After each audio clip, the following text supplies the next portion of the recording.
My name's Nora Thompson, and tonight, like most nights since arriving in Monte Carlo, I found myself sitting alone at a small cafe on the edge of the bustling casino square. It's a far cry from the luxurious life I grew up with, but after graduating from an elite college stateside, all I craved was a break from it all. My dad practically owns half the globe, hotels, tech firms, you name it. But I go by my mom's last name to keep things low-key, to dodge the vultures who circle anyone tied to my family. The evening breeze was starting to cool when he walked in. Daniel. He strolled into the cafe like he owned the place, or at least like he believed he did. Confidence rolled off him in waves, the kind that probably comes with wearing a suit that costs more than most people's monthly rent. Without asking, he pulled out the chair across from me and sat down, a cocky grin on his face. "Mind if I join you?" he finally asked, after already sitting. "Looks like you already did," I replied, barely glancing up from my coffee. He chuckled, smooth as silk. "I'm Daniel. And you are?" "Nora." I gave him a quick once-over. Not my usual type, too polished, too self-assured, but I had to admit, good-looking. "So, Nora, what's a girl like you doing at a place like this all by herself?" His tone was playful, somewhere between teasing and curious. "Just enjoying my coffee," I answered, keeping my reply deliberately vague. "What's your excuse?" I could say business, but that'd be a lie. Let's just say I'm scouting for something interesting, and it looks like I found it. His gaze held steady, and I couldn't tell if I was amused or annoyed by his persistence. I raised an eyebrow. "Well, I hope the coffee meets your expectations." Daniel grinned. "Something tells me it already has." I wasn't here to make friends or find a fling. I leaned back, ready to shut this down. "If you're running some kind of game, you're wasting your time. I don't fall for lines."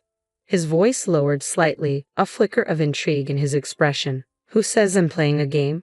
"Experience," I shot back. "You sit down uninvited, drop a line, and expect—" "What? A phone number? A date?" He leaned back, clearly entertained.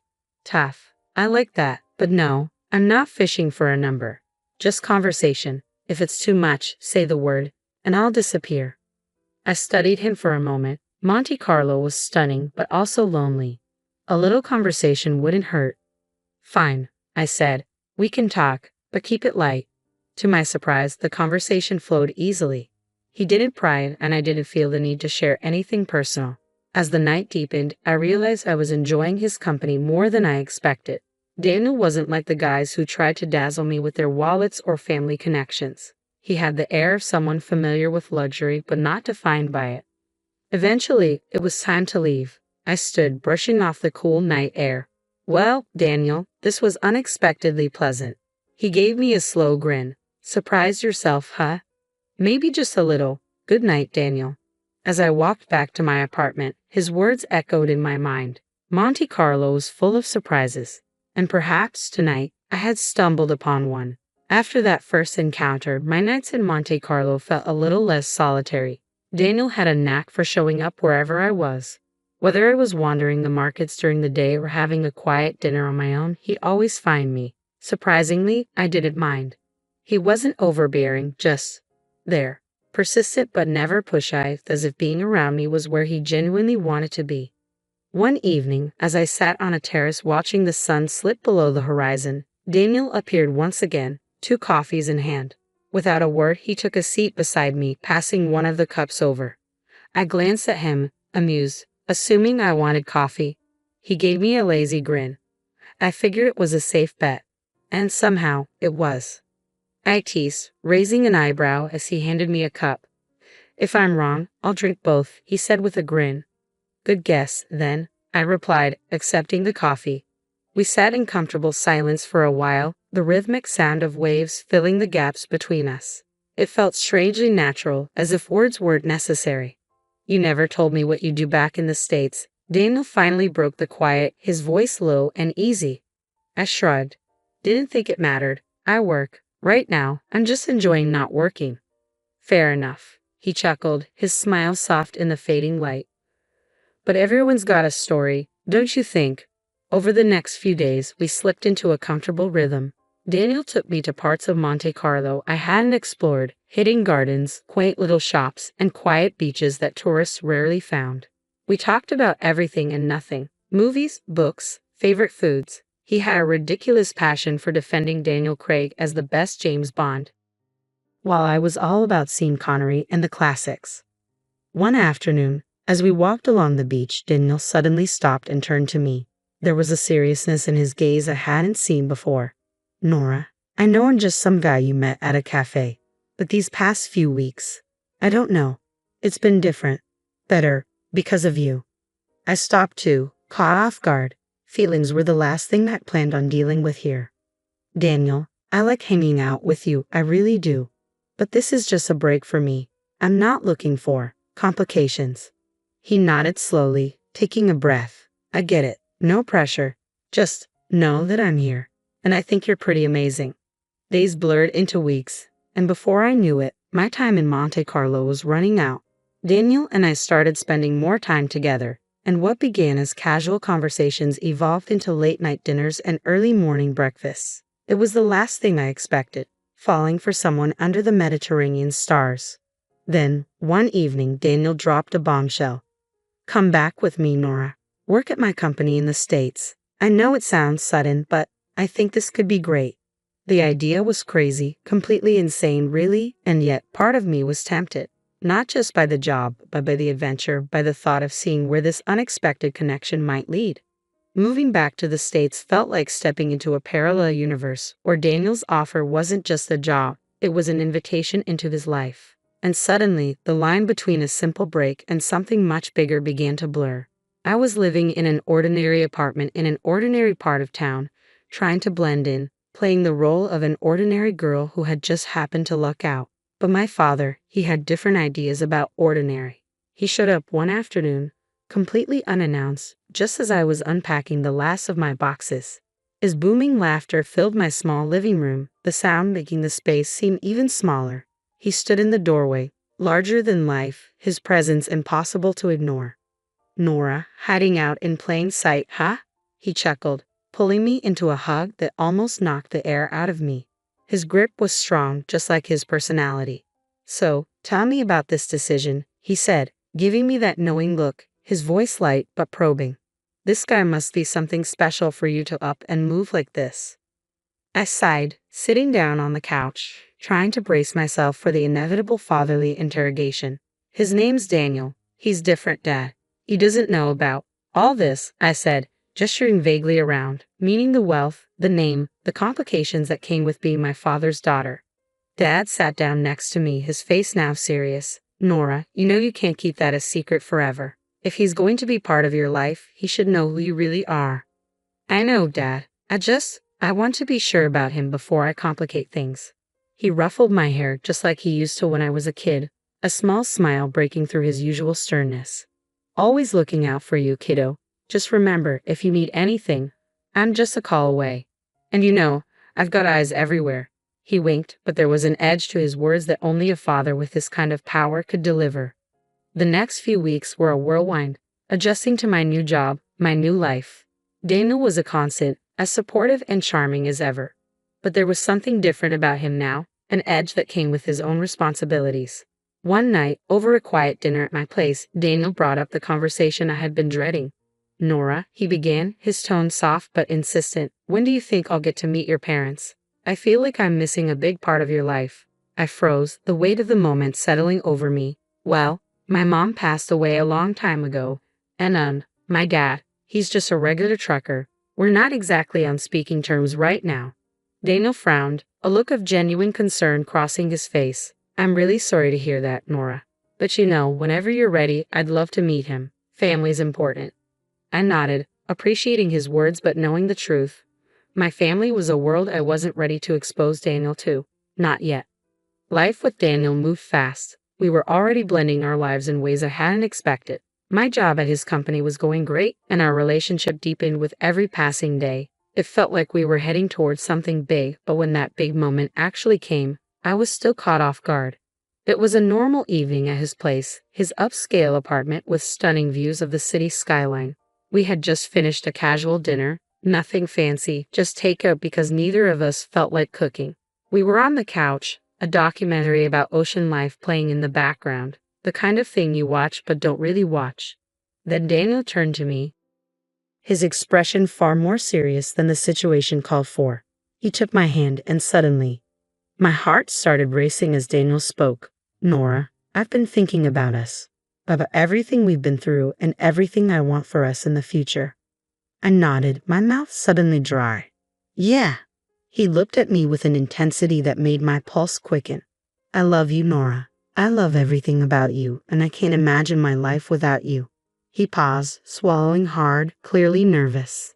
That made two of us. I want to be with you always. Will you marry me? No grand gesture, no dramatic kneeling or a ring box reveal. Just Daniel, direct, honest, and so very him. It was simple, genuine, and all I ever needed. Yes, I said, the word tumbling out in a rush, almost a relief. Yes, I will.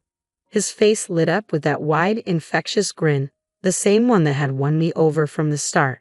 He pulled me into a tight hug, and for the rest of the evening, we sat there talking about our future, our dreams, and the life we wanted to build together. It was exciting, maybe a bit daunting, but it felt right. It felt like us. The next challenge came when I told my dad. I expected him to be thrilled, but his response was lukewarm at best. Nora, you know I want nothing but your happiness, but are you sure about this? It's all happening so fast, he said, his voice heavy with concern. I'm sure, Dad. He's a great guy, you'll see. I tried to sound more confident than I felt. He sighed, rubbing his forehead. All right, but promise me you'll sign a prenup, just to be safe. The word didn't scare me. It was just another part of the modern marriage package, especially when you had as much at stake as I did, even if Daniel didn't know the full extent of it. Of course, Dad. We'll handle it. Good, he said, nodding. And Nora, I won't be at the wedding. I don't want to spoil your story about being a simple girl. I knew he was protecting my privacy, but the thought of him not being there stung. Still, I understood. Then came the introduction to Daniel's mother, and it was far from warm. Her icy reception was palpable from the moment I stepped into their family home. Throughout dinner, she scrutinized me with a look that could freeze the room. Daniel, are you sure about this girl? She doesn't seem like a fit for our family, she said bluntly, her tone as cold as her gaze. Daniel tried to smooth things over, but his mother was relentless. A prenuptial agreement is non-negotiable, she insisted. I agreed without hesitation, knowing it would ease some tension. Absolutely, I wouldn't have it any other way, I said as we later formalized the terms with a lawyer present. Despite these hurdles, our wedding in the Maldives was breathtaking. Standing beside Daniel with the ocean whispering behind us and the sand beneath our feet, I felt a surge of hope. It was just us. Our love and a future we were ready to shape together. The rocky start with family expectations was behind us, and married life began even better than I could have imagined. We settled into our new home, a beautiful place with more space than we could ever need. It was supposed to be the start of our perfect life together. I threw myself back into work, determined to prove that I was more than just the boss's wife. My role at the company had always been challenging, but now there was an added layer of expectations, and I was ready to face them. I was not only managing projects but also playing a key role in decision-making processes. At first, Daniel seemed proud. In meetings, he'd introduce me with a hint of pride in his voice. This is Nora, my wife and our project lead. But as the months went by and the projects under my leadership started generating significant profits and boosting the company's profile, something shifted in Daniel. It was subtle at first. A comment here, a slight remark there. One evening over dinner, he finally brought it up. You're doing great at work. Too great, maybe. I looked up from my plate, confused. What do you mean, too great? Isn't that good for the company? He sighed, pushing his food around with his fork. It is, but, the guys are starting to say it's becoming the Nora show over there. His words stung. I tried to keep my voice steady. Isn't that a bit unfair? I thought you'd be happy we're doing well. I am happy, he said, though his voice was tinged with frustration. It's a lot. Everyone's always talking about you, about how you handle things. Makes me wonder where I stand. That conversation was the first of many. The more the business grew, the more strain it seemed to put on our relationship. Daniel's initial support started to feel like thinly veiled resentment. I couldn't understand it. He was the one who had encouraged me to step up in the first place. So why now, when I was succeeding, did it feel like everything was falling apart? Things took a turn for the worse when his mother came to stay with us for a few weeks. She brought with her a set of old-world, traditional expectations that I had always tried to avoid. "You're always at the office, Nora. When do you have time to take care of your husband?" she would say in passing, her voice thick with judgment. I did my best to shrug off her remarks, telling myself it wasn't worth the fight, but every comment she made seemed to widen the growing rift between Daniel and me. No matter how much success I found at work, it seemed it only deepened the cracks in our marriage. The breaking point came one evening when Daniel walked through the door, his expression grim. "Nora," he said, his voice heavy, "I think it's best if you leave the company. We need to focus on our family, and it feels like your role there is causing too much tension." I stared at him, disbelief and anger rising in my chest. "Leave the company? Why? I've been contributing so much." "It's for the best," he said flatly. "You can focus on the house. Maybe start that garden you've always talked about." His tone was dismissive, as if he were making an insignificant decision, not dismantling my career. The next day, I came home to an empty house. All the staff, housekeepers, cooks, and gardeners, were gone. "I let them go," Daniel said, not even looking up from his phone. "You want to be more involved at home, right? Here's your chance." His voice was cold, almost cruel, and in that moment, I realized the life we built together was no longer what it seemed. I wasn't afraid of housework, but the way this responsibility was thrust upon me felt wrong. This wasn't the caring, supportive man I had married. This was someone intolerant and controlling. With his mother staying with us, the situation became even more unbearable. She would smirk whenever Daniel discussed my new role as a full-time housewife, often saying, "It's good for a wife to focus on her home." As I adjusted to this unexpected twist in my life, shame crept in, shame that I hadn't seen this coming, and shame that I had to admit my father might have been right about Daniel. When Daniel suggested a trip to Monte Carlo to reignite the spark in our marriage, I felt a glimmer of hope, but that hope evaporated quickly when his mother announced she would join us. "It's been ages since I've traveled," she declared, her tone leaving no room for disagreement. Daniel welcomed her with open arms, completely disregarding my feelings. We rented a charming but costly little house in Monte Carlo, which quickly felt more like a prison than a getaway. Daniel and his mother treated the city as their personal playground, renting luxurious cars, shopping at exclusive boutiques, and dining at the finest restaurants while I was left to manage the household. They expected home-cooked meals, reducing me to little more than a servant in what was supposed to be a holiday retreat. As the days wore on, Daniel's mother's comments grew sharper, her disdain evident. "Nora, living at someone else's expense must be quite the life, huh?" she sneered, her words a thinly veiled insult. Daniel just laughed, his laughter cutting deeper than any wound. I felt utterly isolated, the beauty of the city overshadowed by their contempt. One evening, as we passed a grand old-style hotel, his mother expressed her envy. "Lucky billionaire Harris. Imagine ruling over a palace like that." At a restaurant that overlooked the sea, my patience finally shattered, when she waved the waiter over with an imperious flick of her wrist and ordered for me, "The cheapest dish will do. No need to spoil her with extravagances she doesn't deserve." I felt humiliation wash over me like the waves crashing on the rocks below. Rising from my chair, I faced them both, my voice steady and louder than I intended. "I will not tolerate this any longer. I'm divorcing you, Daniel." The cold air of Monte Carlo felt warm compared to the chill of betrayal. Instead of rushing to apologize, they followed me out, hurling insults. "Look at her, a beggar unworthy of my son," my mother-in-law called after me. My heart raced as I quickened my pace, but Daniel caught up and yanked my purse from my shoulder, his fingers clenching it tightly. "This is my money, Nora.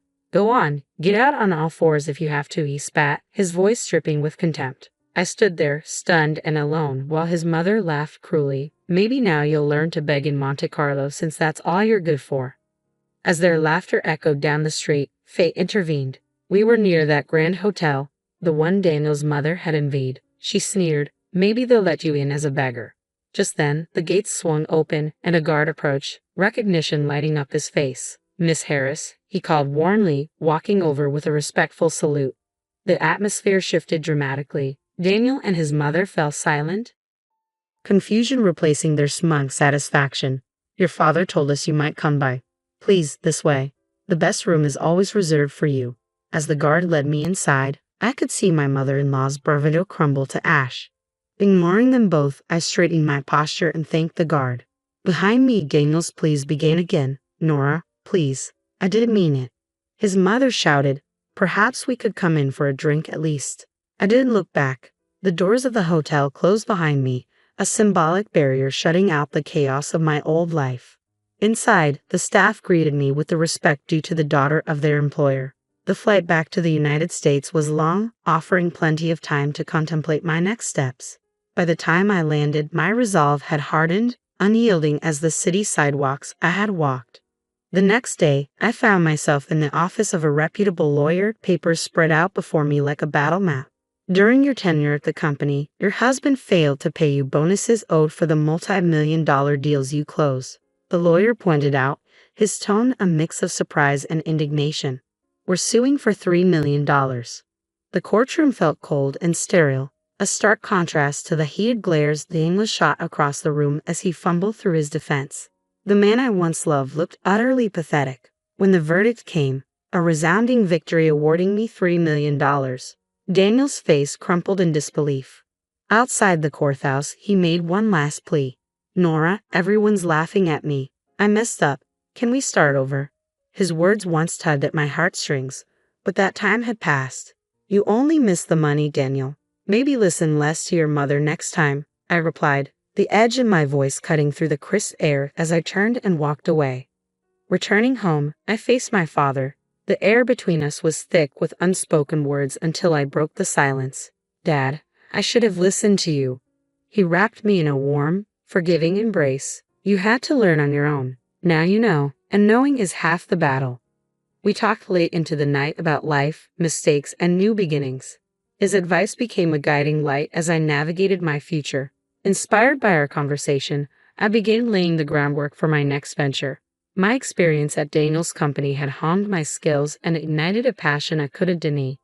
I decided to open my own investment firm. With my expertise and the hefty settlement I had received, I had the resources to create something meaningful, something that was entirely mine.